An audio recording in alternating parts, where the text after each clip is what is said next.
একজন ব্যবসায়ী মারা যাওয়ার পর ওনার মৃতদেহ শ্মশান নিয়ে যাবার সময় এক অচেনা ব্যক্তি এসে বলল, ওই ব্যবসায়ী তার কাছে সে নাকি 15 লাখ টাকা পাবে। ওনার ছেলেরা বা ভাই আত্মীয় স্বজন 15 লাখ টাকা না দিলে মৃতদেহ শ্মশানে নিয়ে যেতে দেব না বলে হুঁশিয়ারি দিল। ওনার ছেলেরা, আমরা টাকা দিতে পারবো না, আমরা কিছু জানি না, বলল।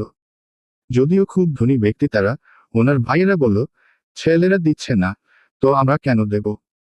এমন সময় ওই ব্যবসায়ীর একমাত্র মেয়ে তার গহনা ও নগদ কিছু টাকা দিয়ে অনুরোধ করল, আমার কাছে এর বেশি এখন নেই, আমি বাকি টাকাটা আস্তে আস্তে শোধ করে দেব। আমার বাবার শেষকৃত্যটা হতে দিন দয়া করে। ওই ব্যক্তি তখন হাসতে হাসতে বলল, আমি 15 লাখ টাকা তোমার বাবার কাছে ধার নিয়েছিলাম, সেটা দিতে এসেছি। ওনার অসুস্থতার খবর পেয়ে কয়েকদিন ধরে আসবো ভাবছিলাম। আজকে সকালে শুনলাম উনি আর নেই। উনি বলেছিলেন আমি মারা গেলে আমার নিজের কাউকে দিয়ে দিতে।